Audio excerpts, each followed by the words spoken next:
మీ business ఏదైనా మీ ఊర్లో promotion చేయాలంటే అది సుమన్ టీవీతోనే సాధ్యం. ఇప్పుడే సంప్రదించండి. ఒరిస్సా తీరానికి సమీపంలో కేంద్రీకృతమైనటువంటి వాయుగుండం డైరెక్షన్స్ ఎట్లా ఉన్నాయి? ఈరోజు విశాఖలో సింహగిరి సంబంధించినటువంటి గిరి ప్రదక్షిణకి కూడా లక్షలాది మంది తరలి రాబోతున్నారు. ఈ నేపథ్యంలోనే వాతావరణ శాఖ నుంచి ఎటువంటి గుడ్ న్యూస్ ఉంటుందని వేల మంది భక్తులు వెయిట్ చేస్తా ఉన్నారు. సో ప్రజెంట్ అయితే మనతో పాటు వాతావరణ శాఖ అధికారి శ్రీనివాస్ గారు ఉన్నారు. వాయుగుండానికి సంబంధించి అప్డేట్ ఏంటి, దీనివల్ల రెయిన్ ఫాల్ ఎలా ఉండబోతోంది, ఏపీకి సంబంధించి ఏమైనా అలర్ట్స్ ఉన్నాయా, ఈ విషయాలు అయితే అడిగి తెలుసుకుందాం. సార్, ప్రజెంట్ వాయుగుండం డైరెక్షన్ ఎట్లా ఉంది?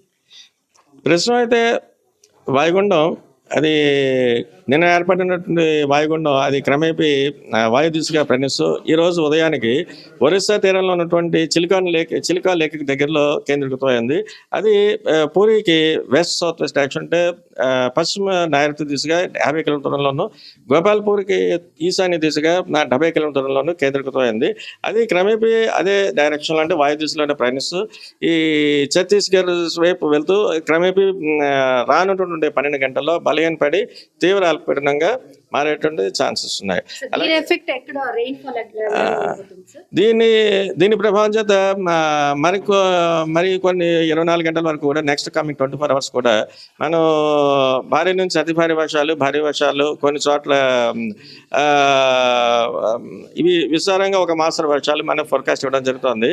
ముఖ్యంగా చూసుకుంటే భారీ నుంచి అతి భారీ వర్షాలు ఏలూరు, అల్లూరు సీతారామరాజు జిల్లాల్లోనూ, అలాగే భారీ వర్షాలు శ్రీకాకుళం, పార్వతీపురం మరియు Vizianagaram, Visakhapatnam, Anakapalli, Kakinada, Konaseema, east and west Godavari, Krishna, NTR and Palnadu ఈ జిల్లాల్లో భారీ వర్షపాతం కూడా నెక్స్ట్ కమింగ్ 24 అవర్స్లో వచ్చే ఛాన్సెస్ ఉన్నాయని మనం ఫోర్కాస్ట్ ఇస్తున్నాం. అలాగే ఇప్పుడు నిన్న ఏర్పడినటువంటి వాయుగుండం దృష్ట్యా గడిచినటువంటి 24 గంటల్లో కూడా విస్తారంగా మన కోస్తా జిల్లాల్లో కూడా మోస్తరు నుంచి భారీ నుంచి అతి భారీ వర్షాలు కూడా నమోదవడం జరిగింది. అలాగే అత్యధికంగా చింతూరు అంటే అల్లూరు సీతారామరాజు డిస్ట్రిక్ట్లో ఉన్నటువంటి చింతూరులో 21 సెంటీమీటర్స్ రికార్డ్ అయింది.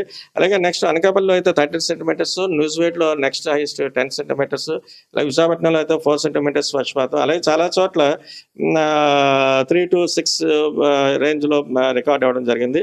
అదే కానీ నెక్స్ట్ ఇప్పుడు ఉన్నటువంటి ప్రస్తుతం ఈ చిలుకా లేక్ దగ్గరలో ఉన్నటువంటి ఈ వాయుగుండం దృష్ట్యా కూడా మనం ఉత్తరాంధ్ర వరకు చూసుకుంటే మటుకి ఇప్పటికీ ఇంకా మరికొన్ని గంటల పాటు ఈ బలమైనటువంటి ఎదురుగాలులు గంటకి 45 నుంచి 55 కిలోమీటర్ల వేగంతో వచ్చే అవకాశం అయితే ఇంకా కనిపిస్తున్న చేత ఇటు మత్స్యకారుల్ని కూడా వేటకు వెళ్ళొద్దని చెప్తున్నాం. అలాగే ఈ నౌకాశ్రయాలు ఏవైతే ఉన్నాయి ఉత్తరాంధ్రలో ఉన్నటువంటి అంటే right from Kalingapatnam to Kakinada వరకు ఉన్నటువంటి నౌకాశ్రయాలు అన్ని చోట్ల కూడా 3వ నెంబర్ ప్రమాద హెచ్చరికని ఇంకాను కొనసాగిస్తున్నాం. ఇది ఇంతవరకు మన విశాఖకు సంబంధించి భారీ ఈవెంట్ ఉంది, సింహగిరి గిరి ప్రదక్షిణ. చాలా మంది వెయిట్ చేస్తా ఉన్నారు మీ నుంచి ఎలాంటి అప్డేట్ ఉంటుందని. సో కాస్త రిలాక్స్ అయ్యే పరిస్థితులు ఉంటాయంటారా?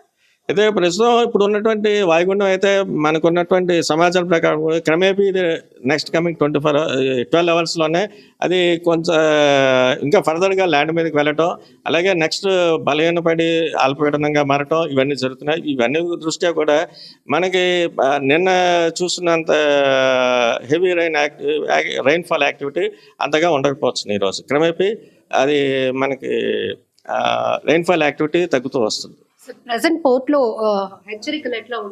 ఇదే ప్రెసెంట్ అయితే మనం ఉత్తరాంధ్రలో ఉన్నటువంటి ఈ కలింగపట్నం నుంచి కాకినాడ అంటే కలింగపట్నం, భీమపట్నం, విశాఖపట్నం, నెక్స్ట్ గంగవరం, కాకినాడ వీటన్ని చోట కూడా 3వ నెంబర్ ప్రమాద హెచ్చరికని ఇంకా కంటిన్యూ చేస్తున్నాం.